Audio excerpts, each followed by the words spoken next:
child's confidence, or let me put it this way, a person's confidence, which often is built from the time they were a child, lies directly in the praise that they have received, right? So their self-esteem, the foundation of a person's self-esteem is often built at an early age around the things that they were praised about. And so today I'm on here with Teammate Talks, and I want to talk about patience to add into our last podcast episode, our last live video on Facebook. Can't remember the title of it, but you guys can go check that out. That was about childhood development and about normal developmental goals for different ages, all the way from 2 up to, I think we talked up to 8 or 9 years old in that last video. And I want to kind of add on to that to talk about how to manage behavior, like how to manage a child's behavior in a way that is going to make them a strong and capable adult, right?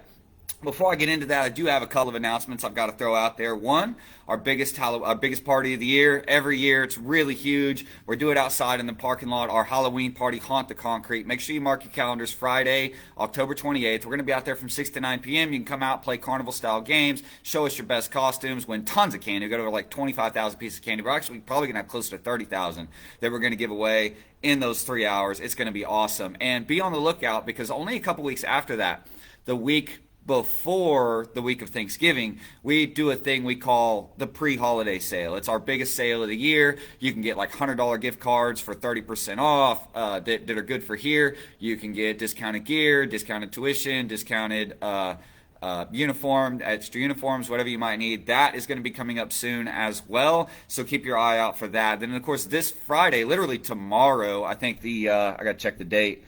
It'll be the 7th. We're having a traditional class rank advancement ceremony. Make sure that you register before you come so we can plan. It's better to plan for more than show up than it is to plan for less than show up. And it's just a great time. It's a formal event, so we're all in uniform. It's a great time for pictures, show off for family, and kind of bring the community together and things along those lines. So those are my 3 announcements. Halloween party, pre-holiday sale will be right after that, and rank advancements. Now let me go back to what I was originally talking about here, my Teammate Talks subject today. The foundation of self-esteem often is built from a young age, and that foundation is going to lie wherever praise was received. All right, so let me put that another way. Anytime that, and I know it's sometimes necessary to use consequences, punishments, or whatever, but anytime that we're using punishments or ridicule or something that causes shame, right? Like if we were to talk to an adult in a way that would cause shame or be ridicule, like we all know how we would respond to someone treating us like that, right? Kids are really no different. They're still wired the same way in that regard. So like they might try to give you the desired behavior that they're looking for. They might really try hard to give that desired behavior while you're around, but they won't necessarily try when you're not. And here's the thing, while they're trying, they're also distracted. They're going to be, if like, for example, if your child is having a hard time with focus and you're trying to use yelling or negative attention or punishments or constant harsh reminders for their focus, the thing is that every time they try to focus, they're also going to feel fear. And you guys all know, we've all lived and experienced life. When you feel fear, it distracts you. Fear can be very, very distracting, which can cause you to lose focus, which makes this an endless cycle of, well, my child never shows focus and blah, blah, blah. Well, they might try, but they're distracted by the fear of what will happen if they don't show focus. And that often causes coping mechanisms to rise to the surface. Escapism coping mechanisms in particular, such as daydreaming, getting lost in thought, seeming spacey, right? Those are all things that can come along if you're trying to use punishments or harsh reminders to help a child focus better, right? They're very likely to get distracted by that focus and turn to escapism type coping mechanisms. Now, that doesn't mean that that's the only reason kids might daydream or get lost in thought or be spacey. There's tons and tons of reasons for that, right? So I'm not saying that that's the only reason, but what I am saying is it can be a major thing, right? So a child's confidence is going to lie where their praise is received.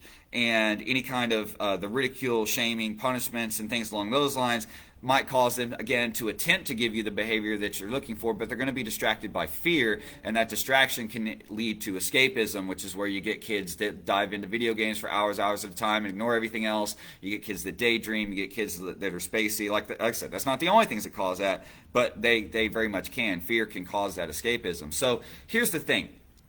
Like I said, I'll go back to that first sentence. Confidence lies where praise is received. So here's kind of how we designed our programs and why our programs can be so effective. And I've had so many parents that can tell you how effective our programs have been at helping to manage the behavior of children as young as 3 and 4 years old.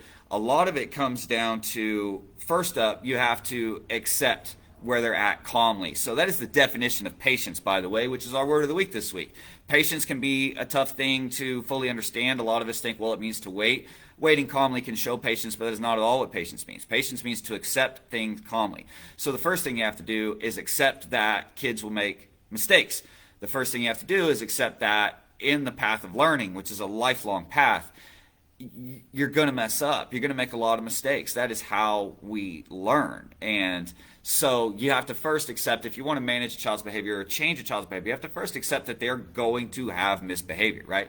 They are going to try things. They are going to push the limits. They are going to do a lot of things like that. And you have to accept that in a calm manner so that you can find an appropriate way to approach managing their behavior for whatever case that is. So one of the things that makes our program so successful is we put so much more focus on praising the desired behavior than we do on punishing the negative behavior, right? So we have this thing we call the 5-step to behavioral management.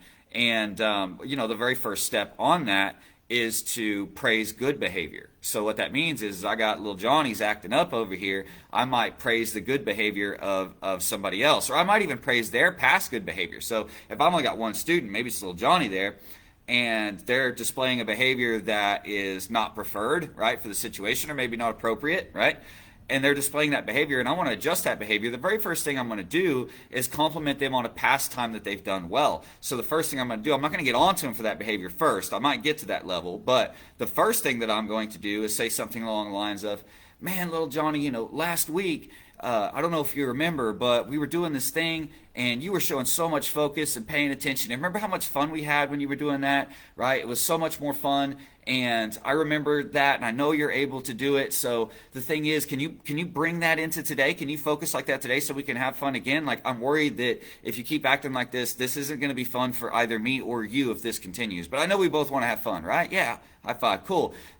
So let's try to bring that focus in you had last week. Let's try to bring that behavior in you had last week or during this thing or whatever. And oftentimes that helps, right? So that's like our step one. And the other thing is, yes, you're going to have to give reminders, but they don't have to be harsh, right?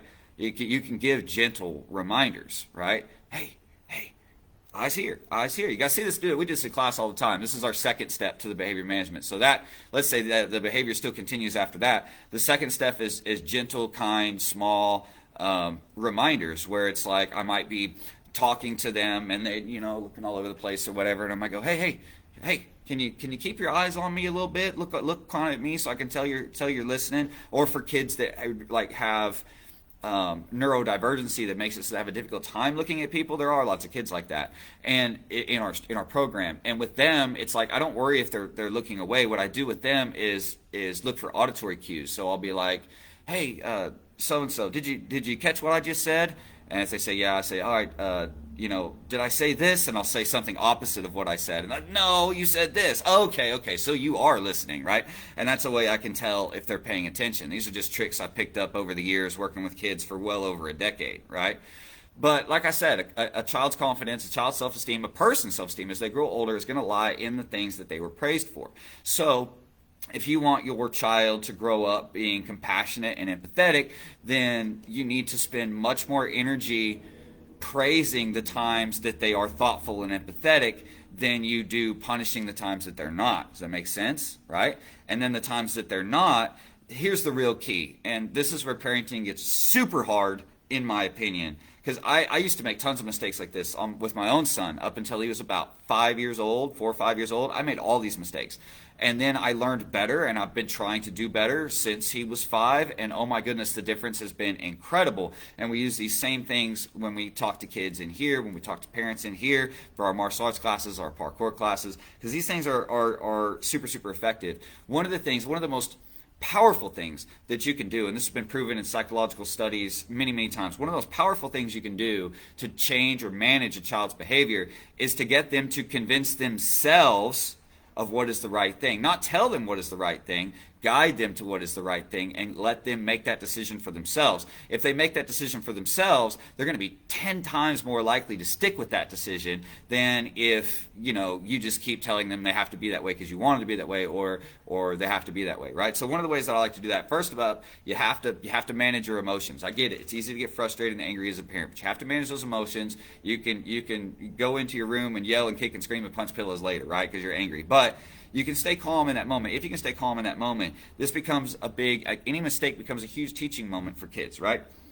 But you have to stay calm. You have to stay patient and help guide them to what would have been a better decision and why it would have been a better decision. So if I have somebody who really goes off the rails behavioral management wise in class, or if my own son does it, which he hasn't in years, but if something really goes off the rails or something like that, then I have a calm chat with them, and I basically try to get them to use their imagination and put themselves in other people's shoes. And I say, I know you're having fun doing this, and I know you think that it's funny, your behavior or whatever it is.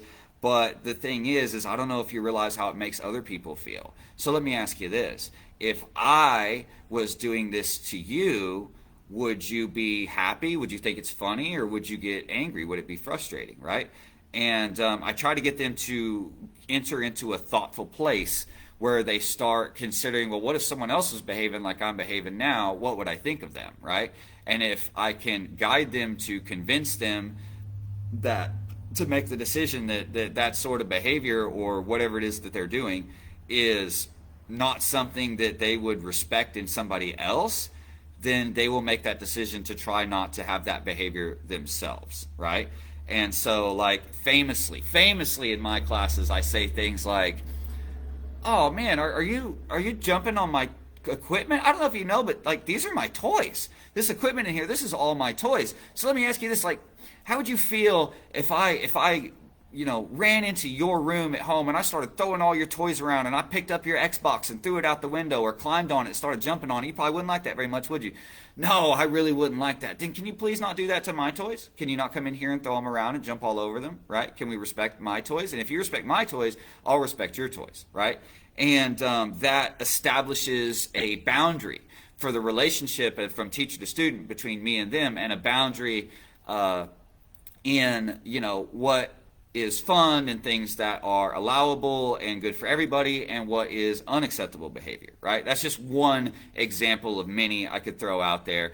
But that's one of the reasons our behavioral management is so effective, is we put so much more focus on the praise, because the things a person are supported and praised for when they're young are the things they're going to feel the most confident in. Like I said, if you wanted to be compassionate and empathetic, then focus more on praising the compassion and empathy than you do on punishing a lack thereof. So for example, let's just use that as an example. Let's say they're acting in a way that does not show compassion or empathy or whatever it is. And guys, if that's not important to you, you can insert whatever desired behavior you're talking about here, whether it's keeping your promises or focus or whatever, right?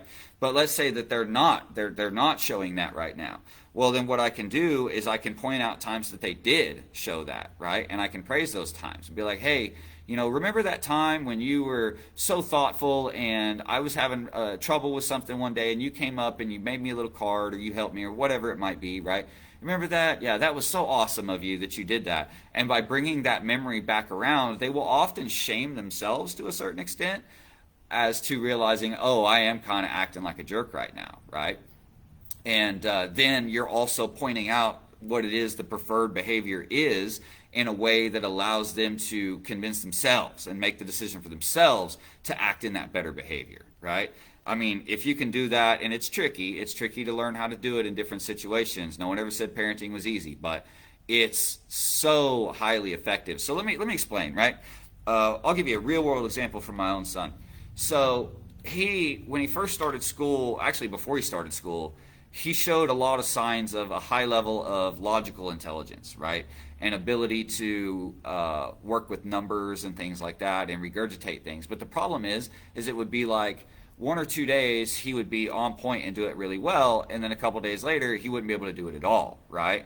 And it was frustrating. Like, it was very, very frustrating. And at first, I would say things like, "What's the matter? You did this just fine the other day. What's wrong with you now?" Like, and those kind of things are shameful. It's like ridicule. And the more I would say things like that, the worse he would perform at whatever it is that we were trying to do, right? And so I finally, got himself. But by the time he was kindergarten, first grade, started to realize this and started working with him a little bit differently. And instead of, "Well, why can't you do this now?" I'd start saying things like, "Well, it was so awesome when you got these right the other day, but it's okay that you're not getting them right today. It's going to take a little time to make sure that we understand everything," right? And so instead of being like, "I don't know why you're having trouble with this because you can be so smart," that changed to, "Oh, I see we're having an off day with our focus. That's okay, but let's try to get back to where we were the other day when we were remembering how to do this very well." And that led to him finishing both kindergarten and first grade in a single year and doing extremely well at it. But at the same time, he also developed a fear of being on a timer, right? Like a timed test. He developed an absurd fear of that because he wouldn't be able to do it fast enough or whatever. And that comes down to the fear of when I would be a little bit more harsh with him about, "You were so fast at this the other day." And it got to where he would be afraid he wouldn't be fast enough. And so anytime he had a timed little thing or anything like that, he would get really fearful and he'd be distracted by that fear and he wouldn't perform all that well. But when we started turning the focus onto praising when he did well, then he was more likely to continue to try to do that well the next time and the next time and the next time and the next time, and that built his confidence. So he didn't have a lot of confidence in school at first because of that, but then when we started focusing more on praising the desired behavior and praising when he did focus and praising when he did work through a problem, even if he got the wrong answer, I'd praise the fact that he worked through it as hard as he did. "Look, I know the answer was wrong and I know you're upset, but it's okay to be wrong. Look at the work you put in. You at least put in the effort, and that's really, really important." And when we switched from being frustrated at him for getting something wrong to praising him for effort and constantly praising and reminding him of the times he had done right and the times he had known how to do it, and that convinced him to not think about the fear as much, and he got a lot better about making sure that he remembered lessons and things like that.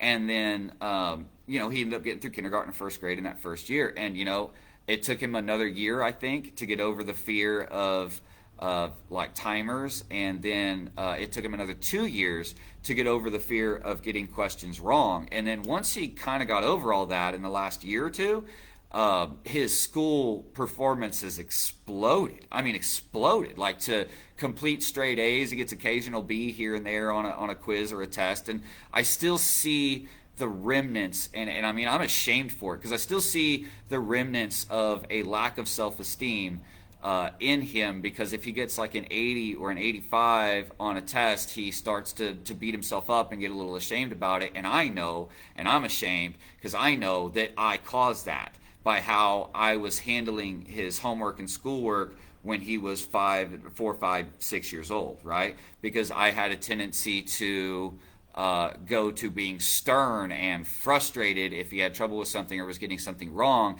And so even still to this day, when he gets something wrong, he kind of locks up and he experiences that fear still. And so the only thing I can do is what I've been doing since he was 5 or 6. When I notice him doing that, when I notice him experiencing that fear, I remind him that no one cares about what the grade is. It's all good. It's fine if he missed a few. It'll average out anyway. And I try to maintain that praise of, "Hey man, 85's pretty good, right? That's pretty stinking good. You missed 1 question, 2 questions. Hey, I'd have done worse on it, and saying things like that has helped him a lot to regain his footing on self-esteem when it comes to school.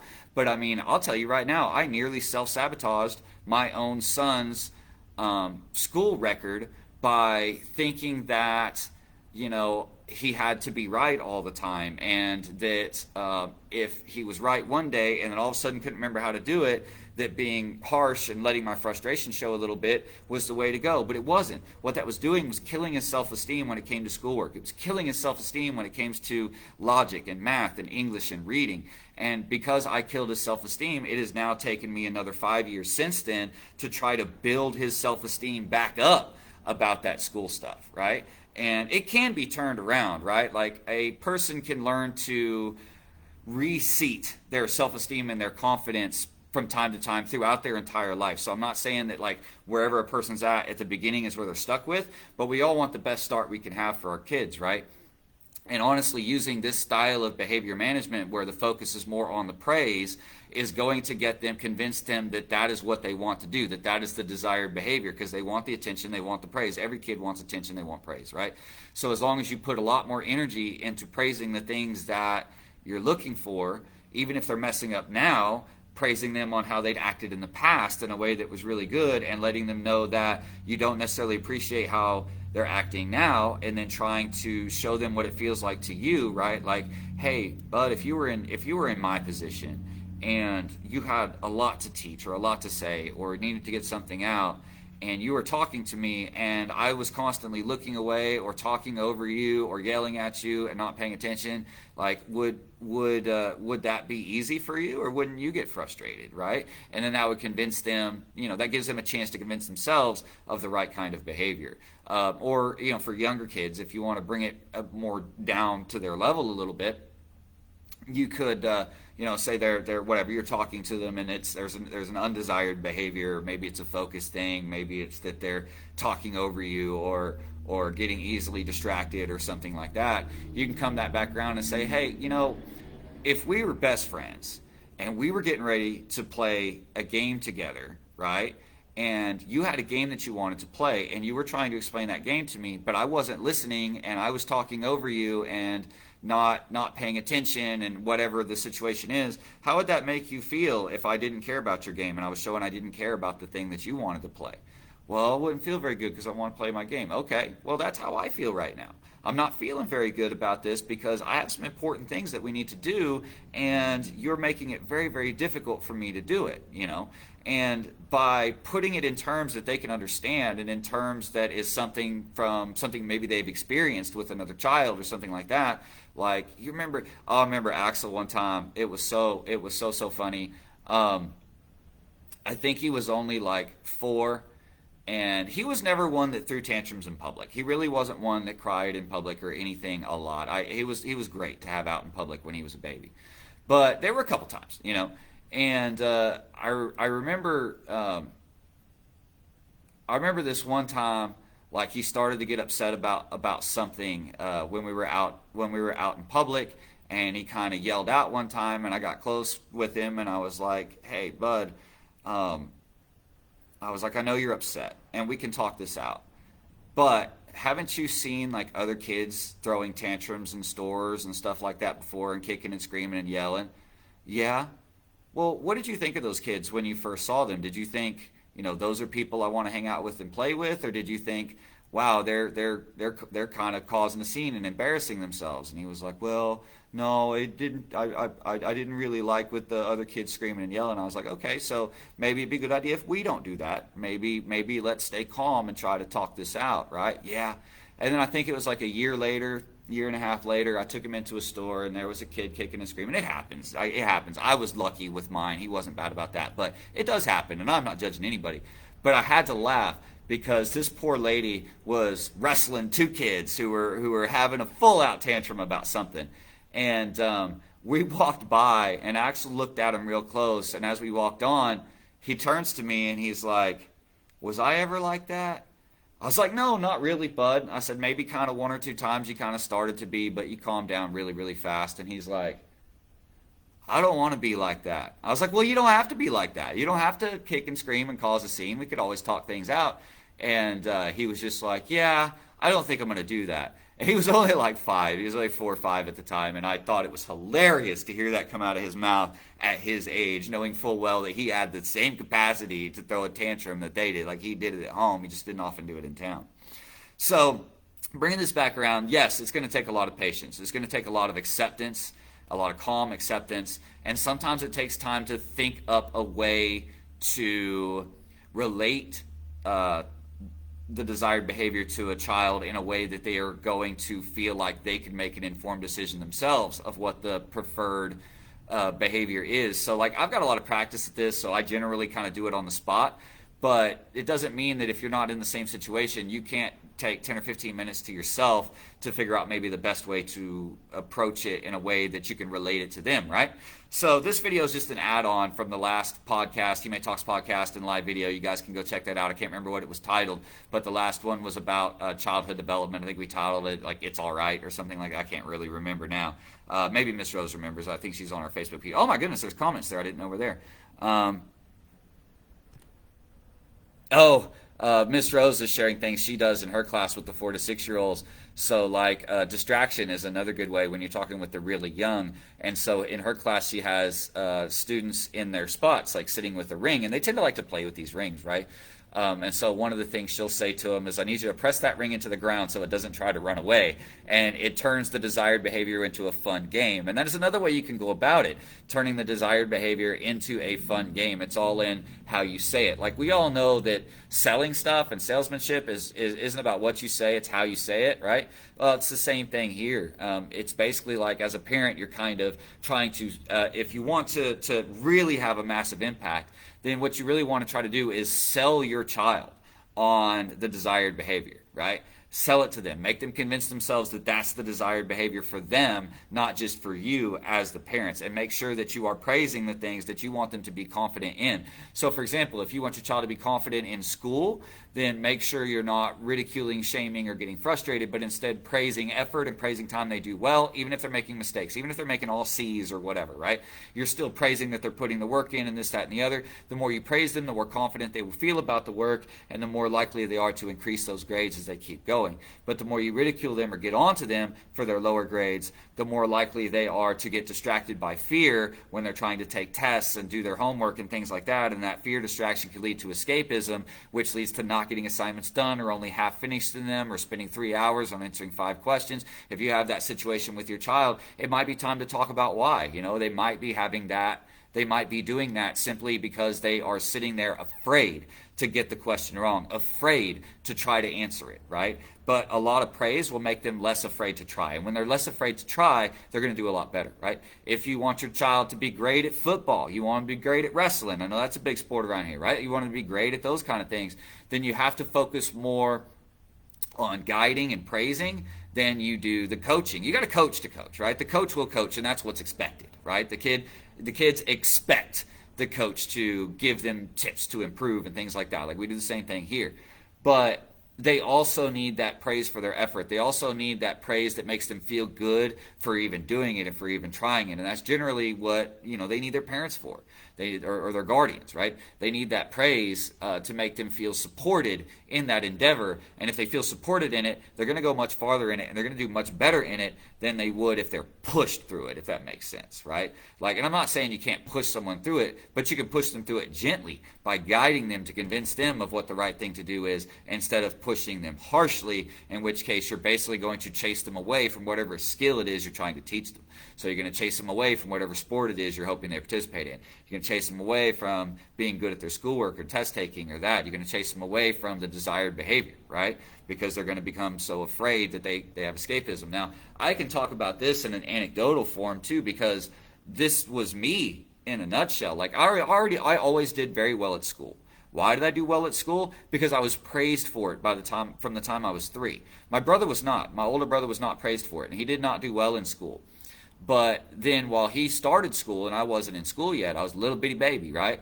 I would try to pretend to read his books, or I would listen, or I would have my parents read his school books to me, and I would try to learn how to write, and I would try to learn how to do basic math. So by the time I was in kindergarten, I was doing most of the basics because I was being praised for trying. Because every time I would try, my parents would look to my brother and ridicule him. They would say, "Look, you're your 3 year younger brother can do it. Why can't you do it? And the more he got ridiculed, the less he tried in school and the worse he did. But I got all that praise. So I ended up doing well in school because I was confident. I was extremely confident in my ability to do schoolwork. Even when I didn't do well, I could shrug it off because I was confident about it, because I've been praised about it from the time I was like 3 or 4, right? So I was confident there. But when it came to just about anything else, right?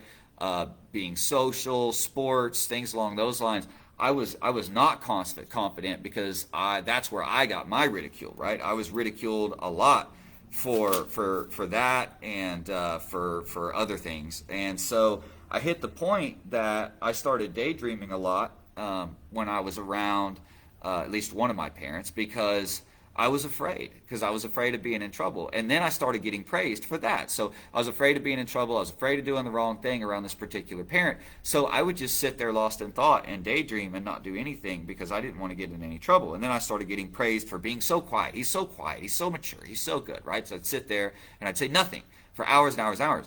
Then I started getting praised for that, right? So I was basically using a negative coping mechanism to deal with the situation, which is escapism. I was using my daydreaming and even video games at the time to escape, right?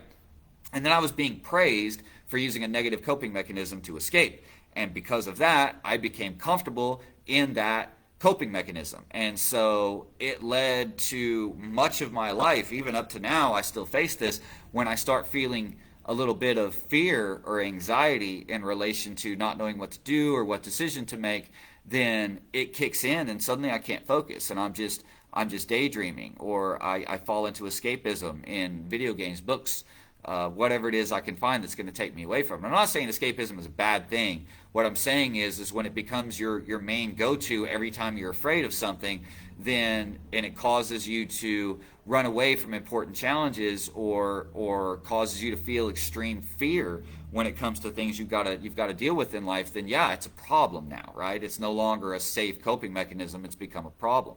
So I can speak on this from personal experience. So why have I tried to do different with my son? I mean, I wanted to do different from day one, but it took me the first 3 or 4 years to realize that I was going down the same path my parents did, and then I switched gears. And switching gears made all the difference in the world because I wanted to do it different. I recognized by the time I had my son the rougher parts of why I hated myself, why I had self-esteem issues and things along those lines, and I did not want that for my son. And so, that motivated me to try to learn some new tricks and do it different, to empty my cup, if you will, right? And not pretend like I knew everything about parenting or psychology, but instead go out there and actually learn and constantly learn. And then I was able to take those things and do this, right? And this martial arts studio where, kids learn the tools to defend themselves, like for stranger danger stuff, bullying, and all sorts of situations. They also learn the sport of kickboxing. They also learn the sport of grappling all at the same time. And it's all wrapped in this behavioral management so that we can help the kids build their confidence in what they're doing, as well as guide them to better decision-making skills. Because the thing is, as parents and as mentors, our job is mostly to prepare these kids to deal with the real world and hopefully do it better than we did, and how to cope with the real world and how to try to bring in healthy and positive change and how to have a positive impact on the people around them and all of that, right? And so if that's the point, then we need these kids to be confident, that we need their seat of confidence to lie in something, in some sort of skill or something along those lines, and it may be different for everybody, right? But that seat of confidence, that seat of self-esteem, it's going to sit where they were praised for. Now, if you don't believe me, think about this. As adults yourselves, go back and think about when you were a kid and think about something you were confident about. Maybe it was a sport, maybe it was school, maybe it was a subject in school, maybe it was a video game. That doesn't matter. Just think of something that you were confident about and then ask yourself, were you ever in trouble, shamed, ridiculed, or someone yelled at you for it? Or were you ever praised for your ability to do it in a certain way, either by peers, mentors, or parents, right? And I think what you'll find is the things that you began to enjoy the most and the things you got the most confident in are probably the things that got you recognition from your peers, from your parents, from your coaches, from your teachers, right? The things that got you recognition became the things that you became confident with, and the things you became confident with became the things you enjoyed, and the things you enjoyed became the things you're good at. That is the line that happens, right? A lot of people think that you have to enjoy, like enjoy something to get good at it, and that's not necessarily the case. A lot of times getting good happens before the joy. Like you end up enjoying it because they get good at it. You know what I mean? So that's about all I came on here to talk about today. It takes a lot of patience and a lot of calmness, but and you can look up these psychological principles all you want. You can find a ton of information on it. But helping a child or guiding a person, not just a child, but guiding a person for them to make a better decision instead of making the decision for them is so much more powerful, right? Like my son Axel, he's 10 now, so I've been using these tricks on him for 5 years. Any of you guys that have ever attended my 7 and 8 year olds class that he kind of helps out in and stuff like that, like you can see that effect in him, right? And he's confident as a leader. He'll get up and talk in public. He'll do all kinds of things. Now, that doesn't mean he's not 10. That doesn't mean he doesn't occasionally say things he shouldn't say to friends or whatever. It doesn't mean he doesn't get mouthy. That's all part of the life, right? He does do those things, you know. And honestly, I relish in it, to be frankly honest, because he's pretty witty when he wants to be. But you know, he's going to make mistakes. But instead of shaming him for those mistakes, what I usually try to do is say, hey, you remember when you said that to this person? Well, can you imagine being one of these people listening? Like, if you were listening to that conversation, you heard somebody say that, how would you feel about them? Oh, I probably would think they're a jerk. Okay, well, then maybe you shouldn't say those kinds of things, right? Okay, yeah, right? He's even to the point now that we get into more complex subjects, like how different people might think differently, believe differently, or have different opinions than him. And so sometimes he'll say something that's not inherently wrong, and I'll say something about, but it might be a little bit unthoughtful. And so I might say something about like, hey, that's a good opinion. You can have that opinion. That's great. And you can express that opinion all you want. But do be aware that there's probably going to be some people around you who think a lot differently, who see things a lot differently, and they may not care for what you believe or what you think or what you say. And you're more than welcome to have that debate with them and say those things in front of them. Or you could avoid the conflict altogether by just recognizing that people have differences of opinions, and if they tell you that they think you're wrong in what you think or whatever, you don't have to engage in the argument. You don't have to engage in the conversation. You can walk away. And that actually happens quite a bit with him, where he'll express an opinion and someone else, an adult generally, like, well, why do you believe that? I don't believe that way, this, that, and the other. And he'll give a reason, and then they'll start getting argumentative with him, and he'll just say, hey, that's cool, you can believe what you want, and walk away. And I love it, because it's such a healthy way to deal with that situation. Mr. Rose says quite often in class that Mr. Rose won't replace my toys if we break them, and that's kind of true. Depends on if there's money to replace them or not.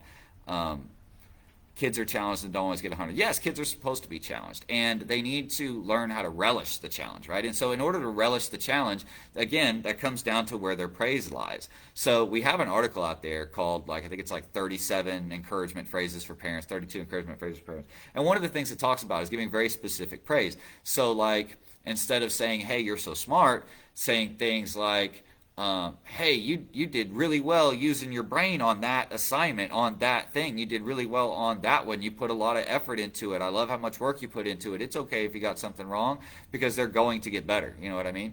They're going to get better as long as they feel confident in what they're doing. Ms. Rose also wanted to add it when a child is in chaos. Chaos is just a loose term we use for tantrums, lack of focus, lack of confidence, whatever. She said it's our job to bring them. It's not our job to bring them more chaos. It's our job to bring them more calm so that they can learn to cope with situations calmly. That's exactly right. And it was called Don't Freak Out. Oh, yeah, our last podcast was called Don't Freak Out. That was the one about childhood development through different ages, from, I think we talked about 2-year-olds all the way up to 9-year-olds or something like that, right? So there, I got through all the comments. That was great. I'm just going to leave you. Last thing with our announcements, our huge Halloween party. Mark your calendar, Friday, October 28th. Yes, the reason we're doing it Friday is because the city put theirs on Saturday, and I wanted you guys to be able to have 2 Halloweens, right? 6 to 9 p.m., lots of games, 30,000 pieces of candy, all kinds of stuff. A couple weeks after that, we're going to have our pre-holiday sale. That's a whole week of sales where you can buy a lot of things discounted, including $100 gift cards to us for $70, right? That's probably our best deal. We'll also have, if you pay 3 months of tuition, get a set of sparring gear at our cost. We'll have 20% off regular tournament sets of sparring gear, 20% off uniforms. We might even have some beanies for sale, right? Probably have some beanies for sale. I have to do some math to figure out how much those will cost, but there'll be a few things like that we'll do for our pre-holiday sale. That'll be like second week in November. That'll be the second week in November. And then, of course, tomorrow on the 7th, I believe. Yeah, 7th, we'll be having our traditional class rank advancement ceremony, which you're more than welcome to come to. But please make sure you register in your PWMA teammate phone app. You can go to the shop and see where to register for that event, if it's all set up right. I haven't checked it, to be frankly honest. And then just to wrap up this video, a person's self-esteem will lie where they received praise, not where they received punishment. Their fear will reside where they received punishment, and fear can be a distraction, which can end up causing the original undesired behavior to get worse, because fear can cause the undesired behavior you were trying to fix with fear to start with. In particular, with focus, right? Focus is a big one here. If a child is unfocused, you've got to use the praise method, right? Even if it's praising a past time they were focused, and make sure you focus on the praise method to get them focused, because if you use the fear method, look at me when I talk to you, you use the fear method, the problem is that when they try to focus and pay attention, they will experience fear. When they experience that fear deep down within, that fear becomes a distraction, which leads to daydreaming and a lack of listening and a lack of ability to pay attention, right? It leads to escapism. So you've got to, especially where focus is concerned, you've got to use your praise to try to bring that down. Now, will it happen overnight? No. It takes time. Like I said, after Axel had lost all of his confidence in school, it took maybe 3 years after that before he started to really get his confidence back, and he still struggles at times. Like I said, he still struggles at times 5 years later, right? Nearly 6 years later. So it's one of those things that, yes, it takes time, and it takes consistency, and it takes patience, which is our word of the week this week, which means to accept things calmly, right? And so when someone is acting up, when a child is misbehaving, instead of focusing on being harsh, try instead calmly telling them what would be praiseworthy, right? Like you say, hey, I'm not really liking how you're acting right now. I'm not really liking how unfocused you are right now. Like, we really need to get this done, and I really need you to pay attention. And so right now you're having a really hard time doing that. So I tell you what, though, if you were able to focus and help me get through this, and we get through this in the next 20 minutes, that would certainly be praiseworthy. And if you manage to do that, we'll go play something together. We'll do something special. We'll play a board game, whatever it might be, right? Some kind of reward. And that's what we call challenging with opportunity. If you challenge with an opportunity, they're more likely to step up, especially if that opportunity feels like praise, bonding time, or special time together, right? That's how Axel finally got me to play Fortnite, right? Is that I needed a particular type of behavior. I asked him if I could, get that behavior from him. And I said, look, if you can do this for me, if we can get through this, I'll play whatever you want me to play. And it was Fortnite. And so we played Fortnite, So now that's a thing we do. So anyway, patience, accepting calmly, and trying to help children convince themselves to make better decisions instead of making the better decisions for them. Remember, our job is to guide them in how to cope with life and how to deal with the world around them, so that they will be able to do so independently as they get older and confidently. And the only way they're going to be able to do that is if we do it the right way. So until I see you guys again, be the best teammate you can be the best at being you.